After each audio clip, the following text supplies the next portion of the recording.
Well, today I'm not only doing things that I wouldn't normally do, but I'm also going to let you in on a few secrets of my life. Things that people don't necessarily know about me. And they are all related to today's message on the powerful beauty of a closed door. We all know what closed doors are like. Sometimes it's the closed door of a job, of a promotion we wanted, of a season in life, of a residence, maybe of a relationship, of a ministry, or even a closed door upon a dream that we've held for a long time. God closes doors, and God doesn't answer, or so it seems, our prayers sometimes. Instead, the door closes, and all we're left with is something that we really didn't want, when what we really wanted was on the other side of the door. So today we're going to talk about the powerful beauty of a closed door and find 6 beautiful aspects of closed doors. And I'll reveal a few secrets along the way. My first secret is that I go through phases where I really enjoy country music. Probably not something you would have expected from me, but that's okay. Garth Brooks, a long while back, had a song called Unanswered Prayers, and the lyrics in part go like this. Just the other night at a hometown football game, my wife and I ran into my old high school flame. And as I introduced them, the past came back to me, and I couldn't help but think of the way things used to be. She was the one that I wanted for all times, and each night I'd spend praying that God would make her mine, and if He'd only grant me this wish I wished back then, I'd never ask for anything again. Sometimes I thank God for unanswered prayers. Remember when you're talking to the man upstairs that just because he doesn't answer doesn't mean he don't care. Some of God's greatest gifts are unanswered prayers. The powerful beauty of a closed door is that it can force us down a different path in the company of different people. Such was the case with our book of Acts. Last week you may remember that our dream team of Barnabas and Paul had a sharp dispute. They came to a fork in the road, and they took it. Barnabas, ever the encourager, he takes Mark, who was rejected by Paul, and they set sail for Cyprus. They became a brand new ministry team, and eventually God would bless their work and heal old disagreements. Mark would go on to write the Gospel of Mark, and he would return to a useful place of ministry and healed relationship with Paul, as Barnabas had with Paul before him. But for now, the Apostle Paul, he's going to take Silas, and God's crazy math, in which division is actually multiplication and subtraction is actually addition, takes place. And Silas is going to prove to be an excellent partner for this second missionary journey of Paul. His presence can be easily explained as the ongoing delegation and training up of the next generation of missionaries. God's closed door with Barnabas and Mark actually opened a door for Silas and Timothy, who we will meet today. We're in Acts chapter 16, which you can find on page 784 of your pew Bibles if you would like to follow along, which, just like John said, I would encourage you to do, just to hold my feet to the fire and make sure I'm saying what's actually there. Yeah. Our first beauty of a closed door is this. It's that a door that is closed to one person is a door that becomes available to another. Acts chapter 16, beginning in verse 1, he, and this is Paul, came to Derbe and then to Lystra, where a disciple named Timothy lived, whose mother was a Jewess and a believer, but whose father was a Greek. The brothers at Lystra and Iconium spoke well of him. Paul wanted to take him on the journey, so he circumcised him because of the Jews who lived in that area, for they all knew that his father was a Greek. As they traveled from town to town, they delivered the decisions reached by the apostles and the elders in Jerusalem for the people to obey, and so the churches were strengthened in the faith and grew daily in their numbers. We could actually talk at length about why Timothy had to be circumcised when that letter from James and the Jerusalem Council, it made it clear a person doesn't have to become a Jew first and then be saved. But you know what? That discussion will have to wait for another time. We could guess why God chose Silas and Timothy as Paul's new ministry partners. But there are things about a closed door that we will never know on this side of heaven. But one thing we can say is that Mark's experiencing of a closed door created an opening for Timothy and Silas. Picture it kind of like an elevator. And the door opens, and the elevator only has room for one person with a little bit of baggage or two people with no baggage whatsoever. So the elevator door opens, and the people standing outside, you've got one person with way too much baggage who travels really heavy. So this opened the opportunity for two people to step on the elevator and ride. One person who has all that other baggage, you can wait for another elevator, and eventually we all get to where we're going. But the beauty of a closed door to one person is that it can actually open a door to others. Secret number 2 of my life. People ask me a lot of times what God's will is for their lives. On All Experts, which is a website that I've been on for more than a decade now, people often ask me questions of a biblical nature. But truth be told, most often it turns into kind of a Dear Abby sort of thing, where people ask me, God's will for, should they marry this person or that? What is God's will for their job, their life, their home, their kids, their parents, their desire for a tattoo? In many cases, except that tattoo thing, which I don't really think that God cares as much about the tattoo on the person as much as he cares about the kid who's asking me love and respect for the authorities in that person's life. I always suggest that people pray and then consider the will of God, kind of like one of those automated door pad things that they used to have at the grocery store, where you step on the pad and the door opens. Nowadays, there isn't like really a visible pad. It's just you step in front of the door and it opens and lets you in. So I suggest that God's will is kind of like that. You step into the space. If the door opens, go through it. If the door is closed, stop to consider, why is it closed? Is it that the store isn't open yet? Or maybe are you after hours? Is it a holiday? Is it not the right door? Is a bunch of stuff piled in front of it on the inside to where you couldn't get through it no matter what? Or are you trying to get into a place where you don't have one of those approved IDs that will get you into the building? Or maybe it's like that old TV show, Get Smart, where all the doors open for Agent 86 until he dead ends at a phone booth and needs to phone it in. If there is no good reason why the door is closed, then I suggest try it again, since perseverance could be a good thing. But if it remains closed after repeated tries, move on. Not even a phone in your shoe is going to help you get control over the chaos. Closed doors can prevent us from sacrificing God's best on the altar of expediency. That's what we saw with our Old Testament passage this morning, is that Abram and Sarah, they wanted a kid. And so she was like, well, I'm not seeming to have any luck here, so here, why don't you sleep with my Egyptian maidservant? Never really a good idea to suggest that kind of thing, but she did anyway. She sacrificed God's best at first on the altar of expediency. She wanted a kid, she wanted it quick, and so it didn't matter that it was her Egyptian slave.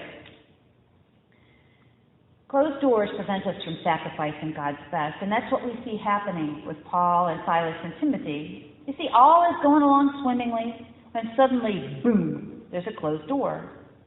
Verse 6, Paul and his companions traveled through the region of Phrygia and Galatia, having been kept by the Holy Spirit from preaching the word in the province of Asia.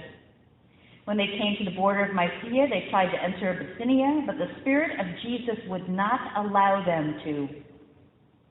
God wouldn't let them go in.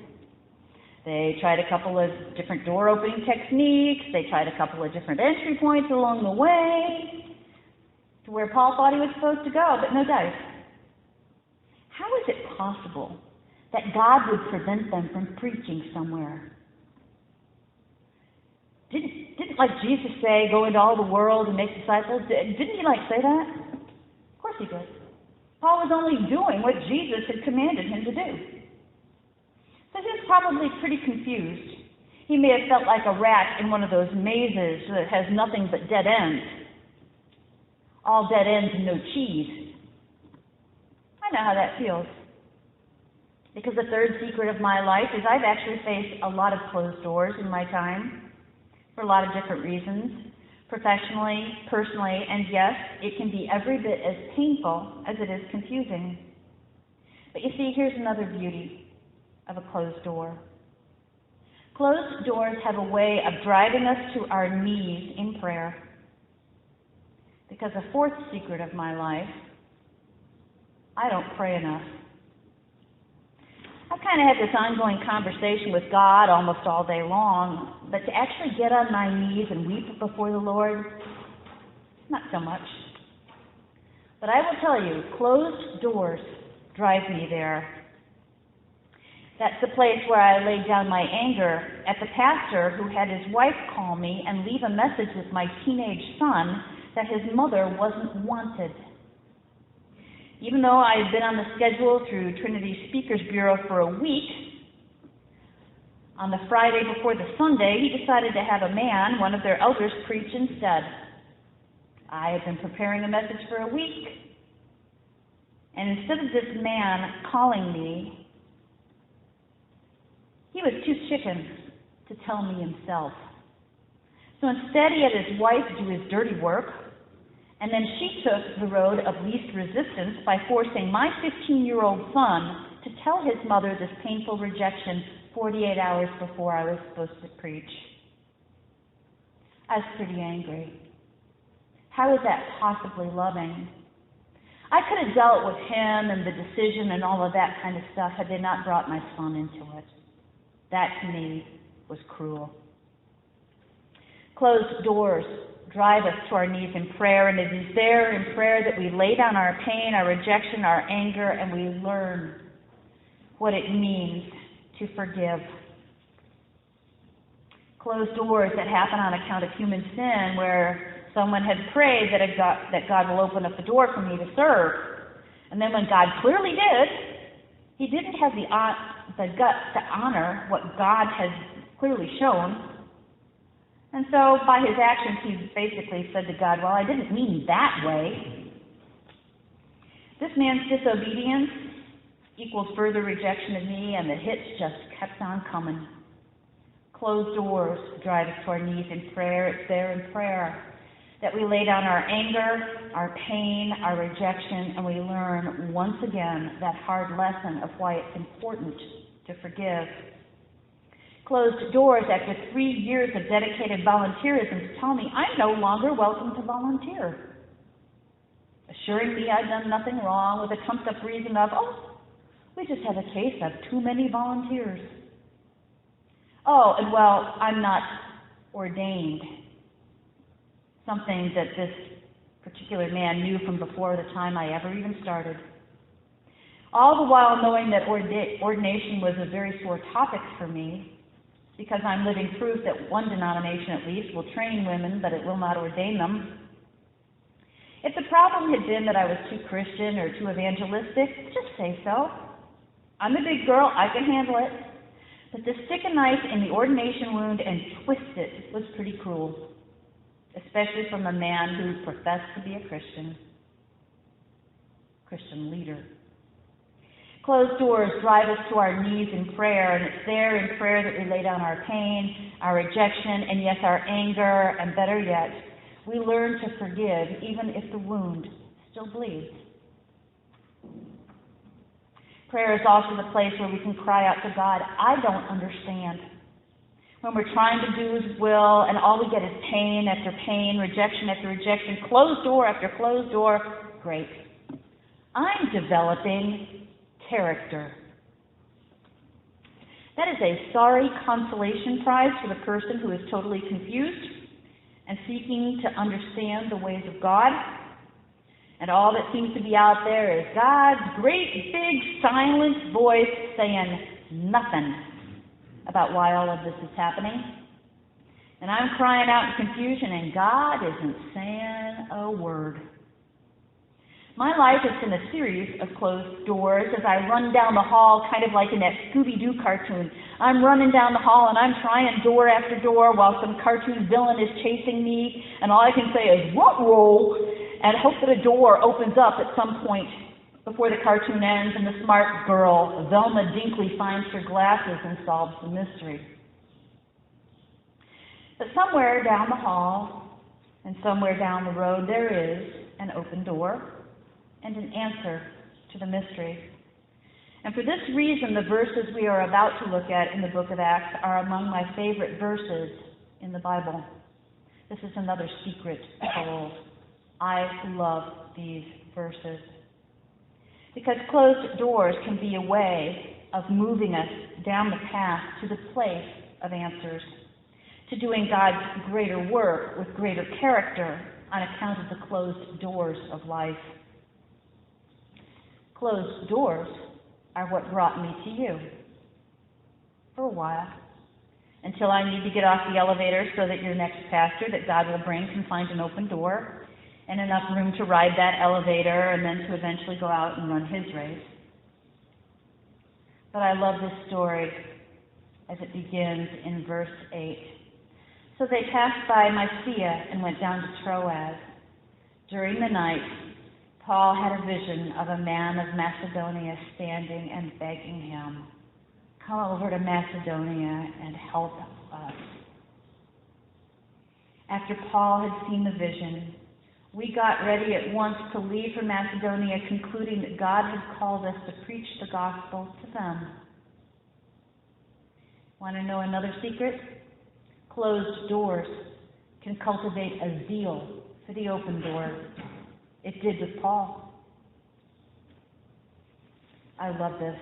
Luke, the author of Luke's Gospel and now the book of Acts, he changes the personal pronoun. He's been saying they did this, they did that, they did this, they did that, and he now switches over to the pronoun we. The we passages, as they are known, and not like an Irish we people, is a plurality in which Luke is including himself. From here forward, Luke is going to be one of Paul's ministry companions. Some scholars believe that Luke was the man of Macedonia in Paul's vision. And then when Paul saw Luke in person, it was a confirmation, God's confirmation, that the vision of heading to Macedonia was in fact God's will. An open door, finally. Like a horse that has been behind the starting gate for the big race, Paul's muscles were tensed up. He was eager to run. He was paw on the ground, just waiting for that gate to open. He was charged up, ready to spring into action. He sees this vision. He gets the confirmation. Then they all bolt from the starting gate into new territory that God has already planned. There's no dilly-dallying, no delay, no excuses, no questioning. No looking back or over Paul's shoulder wistfully at Asia, Mysia, Bithynia, dreaming of what could have been. Nope. What does he do? He gets right after it, because you see, a closed door had cultivated a zeal for that open door. Verse 11, from Troas we put out to sea and sailed straight for Samothrace, and the next day on to Neapolis. From there we traveled to Philippi, a Roman colony, the leading city of that district of Macedonia, and we stayed there several days. And so as Paul writes to the church at Philippi about the zeal for an open door, in Philippians 3:13, brothers, I do not consider myself yet to have taken hold of it, but this one thing I do. Forgetting what is behind and straining toward what is ahead, I press on toward the goal to win the prize for which God called me heavenward in Christ Jesus. Press on. Press on. God led them to the political and cultural epicenter of this prominent Roman colony and the premier city of Macedonia. And that's where Paul's work will find its great fruitfulness, honoring that vision of the man of Macedonia. So Paul's thinking, okay, go to the place where you think you're supposed to go, and then you trust God with the results. So he goes on the Sabbath, like he usually did, to a place that would be a logical starting point. Verse 13, on the Sabbath, we went outside the city gate to the river where we expected to find a place of prayer. We sat down and began to speak to the women who had gathered there.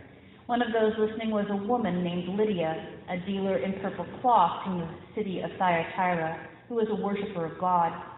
The Lord opened her heart to respond to Paul's message, and when she and the members of her household were baptized, she invited us to her home.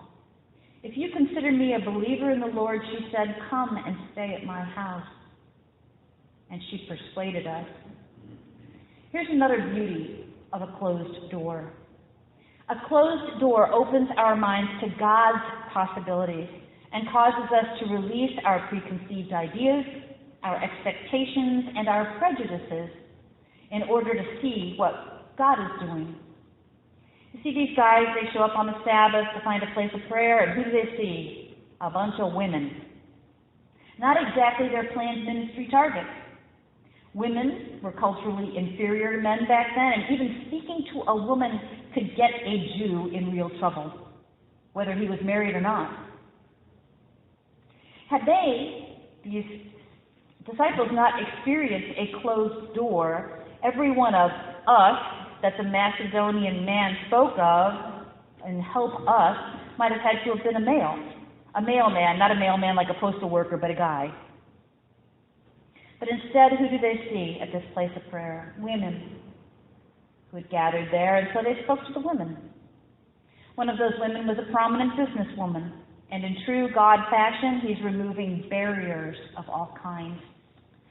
First removed barriers to the Gentiles, and now barriers to women.